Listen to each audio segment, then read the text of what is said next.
Price lord. ಕರ್ತನಾದ ಯೇಸು ಕ್ರಿಸ್ತನ ನಾಮಕ್ಕೆ ಮಹಿಮೆ ಉಂಟಾಗಲಿ. ಈ ದಿನ ನಾವೆಲ್ಲರೂ ಪಾಸ್ಟರ್ ಕನ್ನಯ್ಯ ಅವರ ಸಾರಥ್ಯದಲ್ಲಿ ಈ ಒಂದು ಪ್ರಕೃತಿಯ ಮಡಿಲಲ್ಲಿ ಬಂದು ಪ್ರಾರ್ಥನೆ ಮಾಡುವಂಥ ಸಂದರ್ಭದಲ್ಲಿ ಮತ್ತು ಸೇವಕರಾದಂಥ ಇಸ್ರಾಯೇಲ್ ಅಯ್ಯನವರು ನಮಗೆ ಪರಿಚಯ ಆದರು. ಅಕ್ಕವರು ಕೂಡ ನಮ್ಮ ಸಂಗಡ ಇದ್ದಾರೆ, ಧಾರವಾಡದಿಂದ ಅವರು ಬಂದಿದ್ದಾರೆ. ಈಗ ಗದಗ ಪ್ರಾಂತ್ಯದಲ್ಲಿ ಸೇವೆ ಮಾಡುವಂಥ ನಮ್ಮ ಅಯ್ಯನವರು, ಇವರ ಸ್ನೇಹ, ಇವರ ಪ್ರೀತಿ, ಇವರ ಆಧರಣೆಯಿಂದ ನಾವೆಲ್ಲರೂ ಒಗ್ಗಟ್ಟಾಗಿರುವಾಗ ನಮ್ಮ ಮಧ್ಯದಲ್ಲಿ ರೇಚಲ್ಲಕ್ಕ ಎಂಬುದಾಗಿ ಪಾಸ್ಟಮ್ಮ ಅವರವರು ಮತ್ತು ಅವರ ಹಿನ್ನೆಲೆ ನಾವು ಕೇಳುವಾಗ ನಿಜವಾಗಿ ನಮ್ಮ ಹೃದಯ ಒಡೆದೋಯ್ತು. ಯೇಸು ಸ್ವಾಮಿ ಇಂಥ ಕಾರ್ಯವನ್ನು ಕೂಡ ಮಾಡ್ತಾನ ಅನ್ನೋದಕ್ಕೆ ಅವರ ಸಾಕ್ಷಿ ಬಹಳ ಅದ್ಭುತವಾಗಿದೆ. ನನ್ನ ಎಲ್ಲ ಯೂಟ್ಯೂಬಿನ ನನ್ನ ದೇವ ಮಕ್ಕಳೇ ಮತ್ತು ಎಲ್ಲ ನನ್ನ ಪ್ರಿಯ ಬಾಂಧವರೇ, ಈ ದಿನ ನಾವು ಪಾಸ್ಟಮ್ಮ ಅವರ ಸಾಕ್ಷಿಯನ್ನು ನಾವು ಕೇಳಲಿಕ್ಕೆ ಹೋಗೋಣ. ದಯಮಾಡಿ ನೀವೆಲ್ಲರೂ ಆ ಸಾಕ್ಷಿಯನ್ನು ಮನಸ್ಫೂರ್ತಿಯಾಗಿ ಕೇಳ್ರಿ, ಅದು ನಿಮ್ಮ ಜೀವಿತವನ್ನು ಬದಲಾಯಿಸ್ತದೆ. ಅವರ ಪರಿಸ್ಥಿತಿ ಹೇಗಿತ್ತು, ಎಂಥ ಪರಿಸ್ಥಿತಿಯಲ್ಲಿ ದೇವರು ಅವ್ರನ್ನ ಮುಟ್ಟಿ ಅವ್ರನ್ನ ಹೊರಗಡೆ ತಂದರು ಅನ್ನುವಂಥದ್ದನ್ನು ಅವರು ಕೂಲಂಕುಷವಾಗಿ ನಿಮಗೆ ವಿವರಿಸುವಾಗ ನಿಮ್ಮ ಹೃದಯಪೂರ್ವಕ ಕೇಳ್ರಿ. ಕರ್ತನ ಆತ್ಮನು ನಿಮ್ಮ ಜೀವಿತದಲ್ಲಿ ದೊಡ್ಡ ಕಾರ್ಯವನ್ನು ಮಾಡಲಿ. ಬನ್ನಿ, ಸ್ವತಃ ಅವ್ರ ಬಾಯಲ್ಲೇ ನಾವು ಸಾಕ್ಷಿ ಕೇಳೋಣ. ಇವರು ಕೂಡ ಒಂದು ಎಲುಬುಗಳನ್ನು ಆರಿಸ್ತಾ ಇದ್ರು. ಪೇಪರ್ಗಳನ್ನು ತಿಪ್ಪೆಯಿಂದ ಎತ್ತಿ ಆರಿಸಿ ಅವುಗಳನ್ನು ಮಾರ್ತಾ ಇದ್ರು.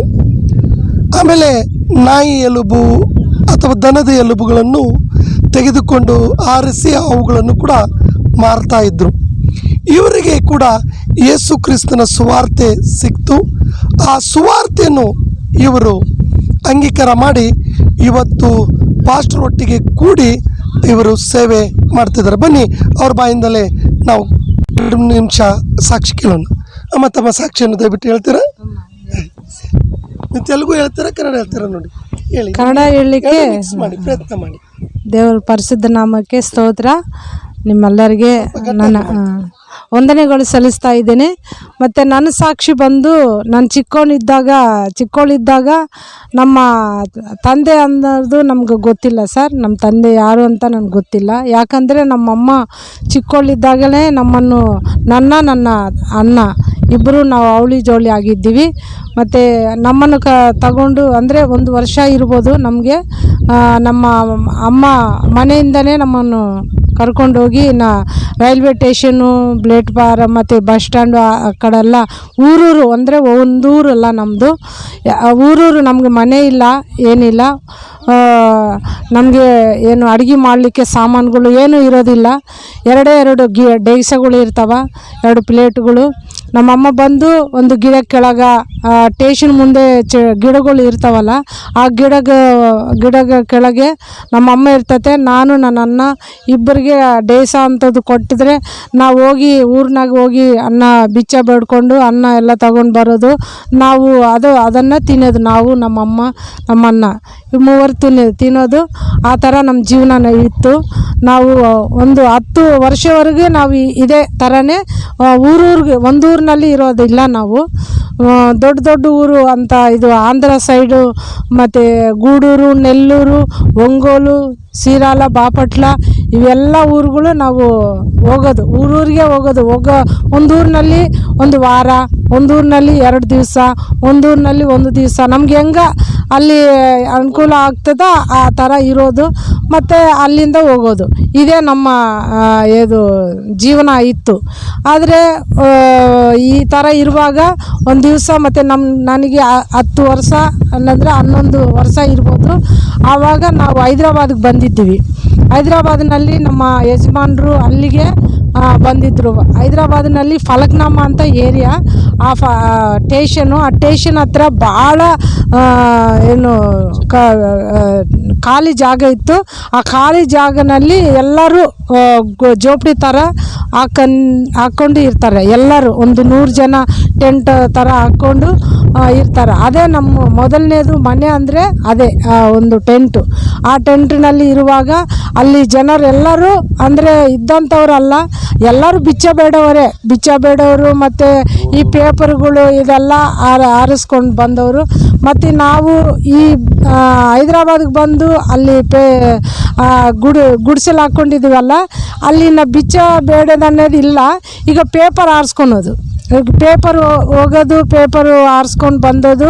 ಪೇಪರ್ ಅಂದರೆ ಮತ್ತು ಪ್ಲಾಸ್ಟಿಕ್ ಎಲ್ಲ ತಿಪ್ಪೆನಲ್ಲಿ ಹಾಕ್ತಾರಲ್ಲ ಸರ್, ಮನೆಯೆಲ್ಲ ಕಸ ತಂದು ತಿಪ್ಪೆನೆಲ್ಲ ಹಾಕ್ತಾರೆ. ನಾವು ಹೋಗಿ ಒಂದು ಚೀಲ ತಗೊಂಡೋಗಿ ಆ ಚೀಲನಲ್ಲಿ ಆ ಪ್ಲಾಸ್ಟಿಕ್ಗಳು ಮತ್ತು ಕೆಳ ಎಲುಬುಗಳು ಹೇಳಿದ್ರಲ್ಲ, ದನ ನಾಯಿ ಅಂತ ಎಲುಬುಗಳು ಅವೆಲ್ಲ ತಂದು ನಾವು ಮಾಡಿದರೆ ನಮಗೆ ದುಡ್ಡು ಬರ್ತಾವೆ.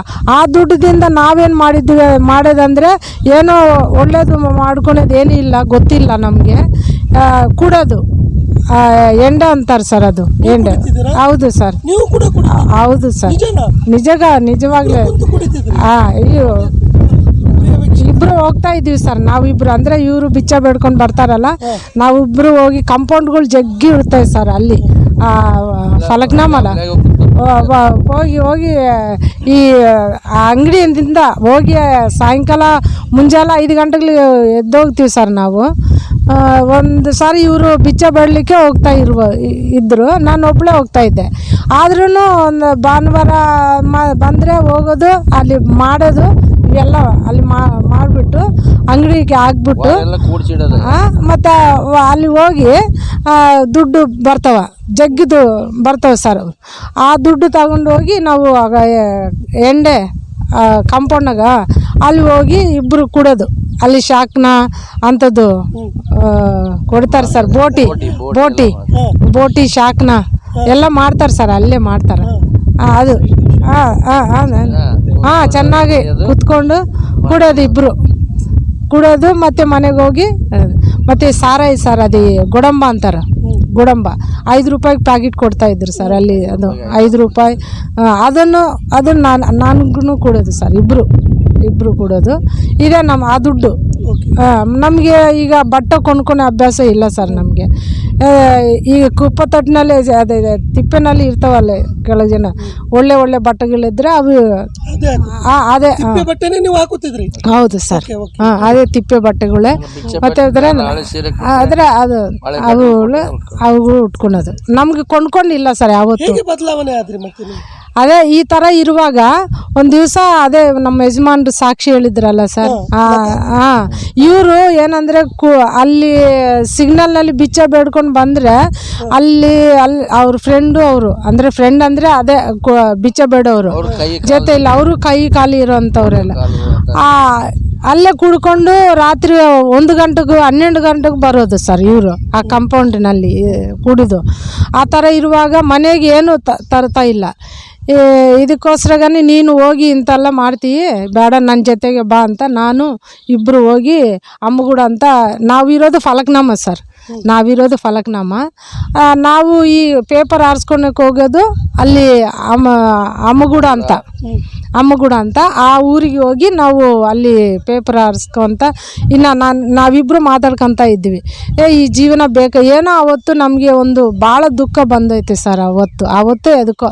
ಯಾಕಂದರೆ ಇಷ್ಟಕ್ಕೆ ಮುಂಚೆ ನಾನು ಏನು ಮಾಡಿದ್ದೀನಿ ಅಂದರೆ, ಇವ್ರು ಹೇಳ್ತಾ ಇದ್ದಿದ್ರು, ಇವರು ನಮ್ಮವರೆಲ್ಲ ಇಂಥ ದೇವ್ರನ್ನ ಪೂಜೆ ಮಾಡ್ತಾರೆ, ಈಸ್ಪೂರ್ಣಿ ಲಿಂಗಕ್ಕೆ ಪೂಜೆ ಮಾಡ್ತಾರೆ ಅಂತ ಹೇಳಿದ್ರು ಸರ್ ಇವರು.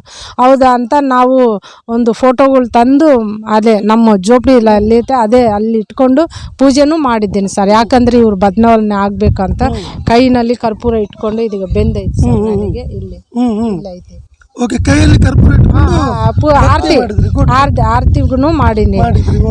ಅದೆಲ್ಲ ಮಾಡಿದ್ರೂ ಬದಲಾವಣೆ ಆಗಿಲ್ಲ ಸರ್. ಇಷ್ಟೆಲ್ಲ ಮಾಡಿದ್ವಲ್ಲ, ಇಂಥ ಜೀವನ ಬೇಕಾ ನಮಗೆ, ಬೇಡ ಬಿಡು ಅಂತ ಇಬ್ಬರು ಮಾತಾಡ್ಕೊಂತ ಆ ಚೀಲ ಭುಜದಲ್ಲಿ ಹಾಕ್ಕೊಂಡು ಇಬ್ಬರು ಮಾತಾಡ್ಕೊಂತ ಬರ್ತಾಯಿದ್ವಿ. ಸಾಯಿ ಬಿಡೋಣ ನಡಿ ಇದಕ್ಕೆ, ಯಾಕಂದರೆ ಈ ಜೀವನನೇ ಬೇಡ ನಮಗೆ, ಮಕ್ಕಳು ಆಗಿಲ್ಲ ಸರ್. ಇನ್ನು ಬೇಗ ಇಲ್ಲ, ಇಬ್ಬರೇ ಅಲ್ಲ, ಏನು ಮಾಡೋಣ, ಬದುಕಿರುವಾಗೆಲ್ಲ ಇದೇನೆ ನಮಗೆ ಇನ್ನು ಹಣೆ ಬರ. ಇನ್ನು ಈ ಹಣೆ ಬರ ಅನ್ನೋದು ನಾವು ಯಾರು ನಮ್ಮನ್ನು ಬದಲಾಯಿಸಲ್ಲ ಆಗಲ್ಲ. ತೀರ್ಮಾನ ಮಾಡ್ಕೊಂಡು ಹೋಗೋಣ ಅಂತ ಇಬ್ಬರು ಹೋಗ್ತಾ ಇದ್ವಿ. ಆ ಲತಾ ಸಿಸ್ಟರ್ ಅಂತ ಅವರು ಸುವಾರ್ಥ ಪ್ರೀತಿ ಸುವಾರ್ಥ ಹೇಳಿ ಪ್ರೀತಿ ತೋರಿಸಿದ್ರು. ಈಗ ನಾವು ಪ್ರೀತಿ ತೋರಿಸಿದ್ರು. ಈಗ ನಾವು ಏನನ್ನ ಯಾರು ಹತ್ತಿರ ಬರಲ್ಲ. ನಾವು ನೀರು ಕೇಳಿದ್ರೆ ಎಲ್ಲನ್ನ ತಗೊಂಬಂದು ನೀರು ಕೊಡ್ತಾ ಇದ್ರು ನಮಗೆ. ನಿಮಗೆ ನೀರು ಕೇಳಿದ್ರೆ ಬಾತ್ರೂಮ್ ನಲ್ಲಿ ಇರುವಂತ ಜಗ್ಗಿನಿಂದ ನಿಮಗೆ ನೀರು ಕೊಡ್ದ ಅಂದ್ರೆ ನೀವು ಕುಡಿತಿದ್ರಿ? ಇಲ್ಲ ಸರ್. ಈಗ ನಾವು ಹೊಟ್ಟೆ ಹಸೆ ಆಗ್ತೈತ, ಮತ್ತೆ ಊಟ ಕೇಳ್ತಾ ಇರುವಾಗ ಅವ್ರು ಪೇಪರ್ನಲ್ಲಿ ಕೊಡ್ತಾ ಇದ್ರು. ಆ ಪೇಪರ್ನಲ್ಲಿ ಮತ್ತೆ ನೀರು ಬೇಕಲ್ಲ, ಅಲ್ಲೇ ಮನೆ ಮುಂದೆ ಕೂತ್ಕೊಂಡು ಅಮ್ಮ ಊಟ ಮಾಡ್ತೀವಿ ಅಂದ್ರವಾಗ ಅವರು ಜಗ್ಗಿನಲ್ಲಿ ನೀರು ಕೊಡ್ತಾ ಇದ್ರು ಸರ್. ಬಾತ್ರೂಮ್ನಲ್ಲಿ ನೀರು ಕೊಟ್ಟಿದ್ದು ಆ ನೀರು ಕುಡಿತಿದ್ರಿ? ನೀರು ನೀರು ಕೊಡ್ತಾ ಇದೀವಿ. ಆದ್ರೆ ಇವ್ರು ನೋಡಿದ್ರೆ ಇವ್ರು ಸುವಾರ್ತೆ ಹೇಳಿ ಮನೆಗೆ ಕರ್ಕೊಂಡು ಒಳ್ಳೆ ಕ್ಲಾಸ್ ನಲ್ಲಿ ನೀರು ಕೊಟ್ಟು ಕ್ರಿಸ್ತನ ಪ್ರೀತಿ. ಅದೇ ನಮ್ಗೆ ಒಂದು ವಿಚಿತ್ರ ಅನಿಸ್ತು. ಯಾರು ನಮ್ಗೆ ಈ ತರ ಮಾಡಲ್ಲ. ಇಲ್ಲಾಂದ್ರೆ ನೀರ್ಗೆ ಒಂದ್ ವೇಳೆ ದಾಹ ಹಾಕಿದ್ರೆ ನೀರು ಕೊಡಮ್ಮ ಅಂತ ಅಂದ್ರೆ ಬೇಡಿದ್ರೆ ಅವ್ರ ಮನೆಯಲ್ಲ ಅವರು ನೀರು ತಂದು ಅವರು ಜಗ್ನನ್ನ ಚೊಮ್ಮನಾಗ ತಂದು ಕೈನಲ್ಲಿ ಹಾಕ್ತಾ ಇದ್ರು ಸರ್. ನಾವು ಹಿಂಗೆ ಕುಡಿತಾ ಇದ್ವಿ, ಆ ಥರ ಕುಡಿತಾ ಇದ್ವಿ. ಅಂದರೆ ನಮಗೆ ಗ್ಲಾಸ್ನಲ್ಲಿ ಚೊಮ್ಮನಲ್ಲಿ ಯಾರು ಕೊಡ್ತಾ ಇದ್ದಿಲ್ಲ ಸರ್. ಅದಕ್ಕೋಸ್ಕರ ಇದು ನೋಡಿದ್ರೆ ನಮಗೆ ಒಳ್ಳೇದು ಅನಿಸ್ತು. ಹೌದು, ಬದುಕಬೇಕು ಅನ್ನೋದು ಆಸೆ ಬಂತು. ಇಷ್ಟೆಲ್ಲ ಯಾರು ತೋರಿಸಿಲ್ಲಲ್ಲ ನಮಗೆ ಅಂತ ಒಂದು ವಿಚಿತ್ರ ಒಂದು ಆವತ್ತೇ ನಮಗೆ ಪ್ರೀತಿ ಮಾಡೋರು ಒಬ್ರು ಇದ್ದಾರೆ ಅಂತ ಆವಾಗ ಅವ್ರು ಹೇಳಿದ್ರು, ನೀವು ಈ ಬಟ್ಟೆಗಳನ್ನೇ ಇದ್ದದ್ದು ಬಟ್ಟೆಗಳನ್ನೇ ನೀವು ಏನು ಮಾಡ್ರಿ, ಒಗಿಕೊಂಡು ಸ್ನಾನ ಮಾಡ್ಕೊಂಡು ಅವನ್ನ ಹಾಕ್ಕೊಂಡು ಬರ್ರಿ, ನಾನು ಚರ್ಚಿಗೆ ಕರ್ಕೊಂಡು ಹೋಗ್ತೀನಿ ಅಂತ ಹೇಳಿದ್ವಿ ಸರ್. ಆವಾಗ ನಾವು ಸ್ನಾನ ಮಾಡಿಕೊಂಡು ಭಾನುವಾರ ಮತ್ತೆ ಆ ಅಕ್ಕ ಮನೆಗೆ ಹೋಗಿದ್ದೀವಿ. ಅಕ್ಕ ಹತ್ರ ಹೋಗಿದ್ರೆ ಅವ್ರು ಚರ್ಚಿಗೆ ಕರ್ಕೊಂಡು ಹೋಗಿ ಒಬ್ಬ ಪಾಸ್ಟ್ರಿಗೆ ಒಪ್ಪಿಸ್ಕೊಟ್ರು ಸರ್. ಆ ಪಾಸ್ಟರ್ ಹೆಸರು ಮಿಲ್ಟನ್ ಪಾಸ್ಟರ್ ಅಂತ. ಮಿಲ್ಟನ್ ಪಾಸ್ಟರ್ ಅಯ್ಯ. ಅವ್ರ ಹತ್ರ ಅವರು ಸೇರಿಸಿದ್ರು ಸರ್ ನಮ್ಗೆ ಚರ್ಚಿಗೆ. ಇನ್ನು ವಾರ ಹೋಗೋದು, ನಾವೆಲ್ಲಿ ಪ್ರಾರ್ಥನಾ ಮಾಡಿಕೊಂಡು ಆ ಥರ ಬರ್ತಾ ಇರ್ತೀವಿ ಸರ್. ಆ ಥರ ಬರ್ತಾ ಇರುವಾಗ ಇನ್ನು ಒಂದು 4 ವರ್ಷದಲ್ಲೇ ನಮ್ಮ ಜೀವಿತನೆಲ್ಲ ದೇವರು ಬದಲಾವಣೆ ಆಯಿತು ಸರ್. ಈಗ ನಾವು ಇದು ಟೆಂಟ್ಗಳು ಹಾಕ್ಕೊಂಡಿದ್ದೀವಲ್ಲ, ನಮ್ಗೆ ಗೌರ್ಮೆಂಟು ಒಂದು ಮಲ್ಲಣ್ಣ ಗುಟ್ಟ ಅಂತ ಅಲ್ಲಿ ಎಲ್ಲ ಮಲ್ಲಣ್ಣ ಗುಟ್ಟ ಫಲಕ್ನಾಮಲ ಹತ್ರ ಮಲ್ಲಣ್ಣ ಗುಟ್ಟ ಅಂತ ಅಲ್ಲಿ ಒಂದು 3 ಎಕರೆ ಜಾಗ ಇತ್ತು ಸರ್. ಅದೆಲ್ಲ ಈ ಗೌರ್ಮೆಂಟ್ ಪ್ಲೇಸು. ಅವು ಈ ಬಡವರಿಗೆಲ್ಲ ಅಂದರೆ ಅಲ್ಲಿ ಇದ್ದ ಜನರಿಗೆ ಅಲ್ಲಿಗೆ ಹೋಗ್ರಿ ನೀವು ಅಂತ ಅಲ್ಲಿ 20-30 ಸರ್ ಸೈಟ್ ಕೊಟ್ರು. ಸರ್ಕಾರದವರು ಕೊಟ್ಟರು, ಅವರು ಕೊಟ್ರು ಸರ್. ಅಲ್ಲಿ ನಾವು ಮನೆ ಅವರೇ ಒಂದು ರೂಮ್ ಹಾಕಿಕೊಟ್ಟಿದ್ರು ಸರ್ಕಾರ. ತೆಲಂಗಾಣ ಸರ್ಕಾರ ಅವರು ಒಂದು ರೂಮ್ ಹಾಕಿಕೊಟ್ರು. ಇನ್ನು ಹಿಂದ್ಗಡೆ ಜಾಗ ಉಳಿದೈತೆ ಸರ್. ಈಗ ದೇವರ ಆಶೀರ್ವಾದ, ನಾವು ದೇವ್ರ ನಮ್ಮದಿ ಮೇಲೆ ದೇವ್ರು ನಮ್ಮನ್ನು ಆಶೀರ್ವಾದ ಮಾಡಿದ್ರು. ಕುಡುಕತನದಿಂದ ನಮ್ಮನ್ನು ಬಿಡಿಸಿದ್ರು. ಇವ್ರನ್ನ ಕುಡುಕತನದಿಂದ ಬಿಡಿಸಿದ್ರು, ನನ್ನ ಕುಡುಕತನದಿಂದ ಬಿಡಿಸಿದ್ರು. ಈಗ ನಾವು ಬಿಚ್ಚ ಬೇಡ್ತಾ ಇದ್ದೀವಿ, ಮತ್ತೆ ಪೇಪರನ್ನ ಆರಿಸ್ಕೊಂತ ಇರ್ತಾ ಇದ್ದೀವಿ. ಒಂದ್ ಸಾತಿ ಏನಾಯ್ತಂದ್ರೆ, ಈಗ ಒಬ್ರು ಇವ್ರಿಗೆ ಪ್ರಶ್ನೆ ಹಾಕಿದ್ರು, ಅಲ್ಲ ನೀವು ದೇವ್ರ ಮಕ್ಕಳು ಅಂತೀರಿ, ಚರ್ಚಿಗೆ ಹೋಗ್ತೀರಿ, ನೀವು ಬಿಚ್ಚೆ ಬೇಡ್ತಾ ಇದೀಯಲ್ಲ, ಯಾಕಂದ್ರೆ ನಿಮ್ಮ ದೇವ್ರ ವಾಕ್ಯದಲ್ಲೇ ಇದೆ ನೀತಿಮಂತರು ಬಿಚ್ಚೆ ಬೇಡೋದಿಲ್ಲ ಅಂತ ಐತಲ್ಲ, ಮತ್ತೆ ನೀವು ಬಿಚ್ಚೆ ಬೇಡ್ತಾ ಇದ್ದೀರಲ್ಲ ಅಂತಂದ್ರೆ ಅವತ್ತು ದೇವ್ರ ವಾಕ್ಯ ಇವ್ರಿಗೆ ಮಾತಾಡ್ಸಿದ್ರು ಸರ್. ಮತ್ತೆ ನಾನೇನ್ ಕೆಲಸ ಮಾಡೋದು, ಏನೋ ಒಂದು ಮಾಡ್ತೀನಿ, ದೇವ್ರಿಗೆ ಮಹಿಮೆ ತರ್ತೀನಿ, ನಾನು ಬಿಚ್ಚೆ ಬೇಡೋದು ಬೇಡ, ನಾನು ಬೇಡಲ್ಲ ಅಂತ ನನಗೆ ಬಂದು ಹೇಳಿದ್ರು ಸರ್ ಇವರು. ಸರಿ, ನೀನು ಬೇಡ, ಬಿಚ್ಚೆ ಬೇಡೋದು ಬೇಡ, ನೀನೇನು ಮಾಡ್ತೀಯ ಅಂದರೆ ನನಗೆ ಯಾರು ಕೆಲಸ ಕೊಡ್ತಾರೆ, ಯಾರು ಕೆಲಸ ಕೊಡಲ್ಲ, ಕೈ ಇಲ್ಲ ಕೊಡಲ್ಲ ಅಂತ ಏನು ಮಾಡಿದ್ರು ಅಂದರೆ, ಇವರು ಒಂದು ಐಡಿಯಾ ಹೇಳ್ತೀನಿ ಅಂದರು. ಅದೇನಂದರೆ, ಒಂದು ಸೈಕಲ್ ಬಾಡಿಗೆ ಸೈಕಲ್ ತಗೊಂಡು ₹3 ಸರ್ ಒಂದು ಗಂಟೆಗೆ. ಆ ಸೈಕಲ್ ತಗೊಂಡು ಹಿಂದ್ಗಡೆ ಒಂದು ತಟ್ಟ ಬುಟ್ಟಿ ಅಂತ ಬುಟ್ಟಿ ಬರ್ತೈತಲ್ಲ ಸರ್, ಬುಟ್ಟಿ ಆ ಬುಟ್ಟಿಯನ್ನು ಕಟ್ಕೊಂಡು ಅದನ್ನಲ್ಲಿ ಸಪೋಟ ಹಣ್ಣುಗಳು ಸರ್, ಸಪೋಟ ಹಣ್ಣು ಅವೆಲ್ಲ ಮಾರ್ಕೊಂಡು ಬರೋ ಸರ್. ಮುಂಜಾನೆ 5 ಗಂಟೆಗೆ ಹೋಗೋದು, ಅಲ್ಲಿ ಮಾರ್ಕೆಟ್ನಾಗ ಮಲ್ಕಪೇಟ ಅಂತ ಮಾರ್ಕೆಟ್ ಐತಿ ಸರ್, ಅಲ್ಲಿ ಎಲ್ಲ ಇದು ಹಣ್ಣುಗಳು ಮಾರ್ತಾರೆ. ಅಲ್ಲಿಂದ ತಗೊಂಡು ಬಂದು ಬಾಕ್ಸ್ ತಗೊಂಡು ಬಂದು ಎಲ್ಲ ಬಗ್ಲಿಗೆ ತಗೊಂಡು ಎಲ್ಲ ಆರಿಸ್ಕೊಂಡು ಚಿಕ್ಕವು ದೊಡ್ಡವು ಎಲ್ಲ ಮಾಡಿ ಕೆಲಸ ಮಾಡಿ ಜೀವನ ಮಾಡ್ಲಿಕ್ಕೆ ಪ್ರಾರಂಭಿಸಿದ್ರು. ಶೆರೆ ಕುಡಿಯೋದು ಬಿಟ್ಟು ವ್ಯಾಪಾರಕ್ಕೆ ಬಂದ್ರು ಸರ್. ಭಿಕ್ಷದಿಂದ ವ್ಯಾಪಾರ ಆದ್ಮೇಲೆ ಇನ್ನ ಈಗ ನಮ್ಗೆ ಅನಿಸ್ತು ದೇವ್ರ ಈಗ ಹಿಂದ್ಗಡೆನೂ ನಮ್ಗೆ ಜಾಗ ಇತ್ತಲ್ಲ ಸರ್, ಅಲ್ಲಿ ದೇವ್ರು ಒಂದು ಮನೆ ಕಟ್ಕೊಳ್ಳಿಕ್ಕೆ, ಇನ್ನೊಂದು ರೂಮ್ ಕಟ್ಕೊಳ್ಳಿಕ್ಕೆ ದೇವ್ರ ಕೃಪೆ ತೋರಿಸಿದ್ರು, ಮಾಡ್ಕೊಂಡಿ ಸರ್. ಸೇವೆಗೆ ಹೆಂಗ್ ಬಂದ್ರಿ ನೀವು? ಅದೇ ಹಂಗ್ ಮಾಡ್ಕೊಂತ ಇರುವಾಗ ನಾವು ಚರ್ಚಿಗೆ ಹೋಗ್ತಾ ಇದ್ವಿ. ಒಂದ್ಸತಿ ದೇವ್ರು ನಮ್ಮೊಟ್ಟಿಗೆ ಮಾತಾಡಿದ್ರು. ಎಲ್ಲ ಆಶೀರ್ವಾದ ಐತೆ ಸರ್, ದೇವ್ರು ನಮ್ಮದ ಮೇಲೆ ದೇವ್ರು ನಮ್ಮಲ್ಲಿ ಎಲ್ಲರನ್ನ ಆಶೀರ್ವಾದ ಮಾಡಿದ್ರು. ಅದಕ್ಕೆ ಏನು ಮಾಡೋಣ ಅಂದರೆ, ಈ ಎಷ್ಟೋ ಜನ ಲೋಕದಲ್ಲಿ ಕುಡುಕರು ಮತ್ತೆ ನಮ್ಮಂಥವ್ರು ಇದ್ದಾರೆ, ಅವ್ರು ಸಾಕ್ಷಿ ಮೂಲಕ ಚೇಂಜ್ ಮಾಡ್ಬೇಕು. ಅವ್ರಿಗೆಲ್ಲರಿಗೆ ನಾವು ಚೆನ್ನಾಗಿದ್ದೀವಿ, ನಾವು ಹಿಂಗೆ ಬದುಕ್ತಾ ಇದ್ರೆ ಅವ್ರಿಗೆ ಯಾರು ಹೇಳ್ಬೇಕು ಅಂತ ನಮ್ಗೆ ಆಯ್ತು. ಮತ್ತೆ ಓದಿಲ್ಲ ಸರ್, ನಾನು ಒಂದು ದಿವಸನೂ ಸ್ಕೂಲ್ ಮೆಟ್ಲು ಹತ್ತಿಲ್ಲ, ಓದಿಲ್ಲ. ಆದ್ರೂ ದೇವ್ರನಲ್ಲಿ ಪಾಸ್ಟರ್ ಹೇಳ್ತಾ ಇರುವಂಥ ವಾಕ್ಯಗಳು ಎಲ್ಲ ಚೆನ್ನಾಗಿ ಕೇಳ್ತಾ ಇದ್ದೆ ನಾನು. ಕೇಳ್ತಾ ಇದ್ದೆ, ಹಾಡುಗಳು ಕಂಠದ ಹಾಡುಗಳು ಆಡ್ತಾ ಇದ್ದೆ. ಮತ್ತೆ ಒಂದು ದಿನ ನನಗೆ ಆಸೆ ಬಂತು, ದೇವ್ರೆ ನಾನು ಬೈಬಲ್ ಓದಬೇಕು, ನನಗೆ ಬೈಬಲ್ ಓದಬೇಕಂತ ಆಸೆ ಐತೆ ಅಂತ ದೇವ್ರ ಹತ್ರ ಪ್ರೇಯರ್ ಮಾಡ್ತಾ ಇದ್ದೆ. ಕಣ್ಣೀರು ಬಿಟ್ಟು ಪ್ರೇಯರ್ ಮಾಡ್ತಿದ್ದೆ. ನನಗೇನು ಬೇಡ ಸ್ವಾಮಿ, ಬೆಳ್ಳಿ ಬಂಗಾರ ಏನು ಬೇಡ, ನಿನ್ನ ವಾಕ್ಯಗಳು ನಾನು ಓದಬೇಕು. ಅವರೆಲ್ಲ ಹೇಳ್ತಾ ಇದ್ದಾರೆ, ಅದು ನಿಜನಾ ಇಲ್ಲ, ನಾನು ಓದಬೇಕು ಅಂತ ನನಗೊಂದು ಆಸೆ ಬಂತು. ಬಂದಾಗ ನಾನು ಒಬ್ಬರು ಬಂದು ಟ್ಯೂಷನ್ ಒಂದು ತಿಂಗಳು ಟ್ಯೂಷನ್ ಹೇಳಿದ್ರು. ಅದನ್ನೇ ನಾನು ಬೇಸಿಕ್ ಮಾಡ್ಕೊಂಡು ಚೆನ್ನಾಗಿ ಬೈಬಲ್ ಓದಲಿಕ್ಕೆ ನಾನು ಸ್ಟಾರ್ಟ್ ಮಾಡಿದ್ದೆ. ಈಗ ಬೈಬಲ್ ಓದ್ತೀನಿ ಸರ್ ದೇವ್ರ ಕೃಪೆಯಿಂದ. ಮತ್ತು ದೇವ್ರ ವಾಕ್ಯ ಓದುವಾಗ ಮತ್ತು ಪಾಸ್ಟ್ರು ಹೇಳ್ತಾ ಇರೋ ವಾಕ್ಯಗಳನ್ನು ಕೇಳಿದ್ದೀನಿ. ಒಂದು ವಾಕ್ಯ ಐತಲ್ಲ సర్, జ్ఞానులను తెలుగులో జ్ఞానులు సిగ్గుపరచడానికి లోకంలో ఉన్న వెర్రివారిని ఏర్పాటు చేసుకున్న దేవుడు అంతా ಆರಿಸ್ಕೊಂಡಿದ್ದಾರೆ. ಆ ಒಂದು ವಾಕ್ಯ ನಮಗೆ ತಟ್ಟಿತು ಸರ್. ಅದಕ್ಕೆ ಈಗ ಓದಿಲ್ಲಲ್ಲ ಅಂದರೆ ದೇವರು ಅಂಥವ್ರನ್ನ ಆರಿಸ್ಕೊಂಡಿದ್ದಾರೆ ಅಂತ ನಾವಿಬ್ಬರು ಮಾತಾಡಿಕೊಂಡು ನಾವು ಸೇವೆಗೆ ಹೋಗ್ಬಿಡೋಣ ಅಂತ. ನಾ ಇವಾಗ 20 ವರ್ಷಗೆ ಸರ್, ಮದುವೆ ಆದ ನಂತರ 20. ಈಗ ಮಗುಗೆ ಎಷ್ಟು ವರ್ಷ? ಇವಾಗ 3 ವರ್ಷ ಸರ್. 3 ವರ್ಷ. ನಿಮಗೆ ಇರೋ ವಯಸ್ಸು ಅಂತ 48 ಸರ್. 48 ಅಂದ್ರೆ 44 ನೀವು ಕನಸು ಆಗಿದೆ. ಹೌದು ಸರ್. ಮಕ್ಕಳಿಲ್ಲದಂತ ಬಂಜೆಗಳನ್ನು ಕೂಡ ದೇವರು ತನ್ನ ಆಶೀರ್ವಾದದಿಂದ ಅಥವಾ ಕೃಪೆ ಕೊಟ್ಟು ಮಕ್ಕಳು ಕೊಡ್ತಾರ ಅನ್ನೋದು ಕೂಡ ಹೌದು ಸರ್. ಹೌದು ಸರ್, ಅದು ಪಾಪ. ದೇವರು ನಿಮ್ಮನ್ನು ಬನ್ನಿ ಮಾಡಿ. ನೋಡಿ ಪ್ರಿಯ ವೀಕ್ಷಕರೇ, ಅದ್ಭುತವಾಗಿ ಸಾಕ್ಷಿಗಳನ್ನು ಇಬ್ಬರು ದಂಪತಿಗಳದ್ದು ನಾವು ಕೇಳಿದ್ವಿ. ಪಾಸ್ಟರ್ ಇಸ್ರಾಯೇಲ್ ಮತ್ತು ಸಿಸ್ಟರ್ ರೇಚಲ್ ಕೈಯಲ್ಲಿ ಮಗು ಇದೆ. ಮದುವೆಯಾಗಿ 20 ವರ್ಷದ ನಂತರ ಮಕ್ಕಳಿದ್ದಿದ್ದಿಲ್ಲ ಅವ್ರಿಗೆ. ಆದರೆ ತದನಂತರ ಅವರು ಪ್ರಾರ್ಥನೆ ಮಾಡಿ ದೇವರ ಹತ್ರ ಬೇಡಿಕೊಂಡಿದ್ದ ತಕ್ಷಣ ದೇವರು ಮಗುವನ್ನು ಕೂಡ ಸಂತಾನ ಭಾಗ್ಯವನ್ನು ಪ್ರಾಪ್ತ ಮಾಡಿದ್ದಾನೆ. ಪ್ರಿಯರೇ, ಬನ್ನಿ, ಇಲ್ಲಿ ನಾವು ತಿಳ್ಕೊಳ್ಳೋದು ಒಂದೇ ಒಂದು, ಚರ್ಚ್ ಆರ್ ಕ್ರಿಸ್ಟಿಯಾನಿಟಿ ಇವರನ್ನು ದುಡ್ಡು ಕೊಟ್ಟು ಮತಾಂತರ ಮಾಡಿಲ್ಲ. ಇವರನ್ನು ಭಿಕ್ಷಕನಿಂದ ವೃತ್ತಿ ಕಡೆಗೆ ನಡೆಸಿತು. ಅಂದರೆ ಭಿಕ್ಷಾ ಬೇಡ್ತಾ ಇದ್ರು, ಕೆಲಸ ಮಾಡಿ ಅಥವಾ ವ್ಯಾಪಾರ ಮಾಡಿ ಬದುಕುವುದನ್ನು ಚರ್ಚ್ ಅಥವಾ ಪಾಸ್ಟರ್ ಕಲಿಸಿದ್ರು ಎಂಬುದಾಗಿ ಅವರು ಸಾಕ್ಷಿ ಹೇಳ್ತಾರೆ.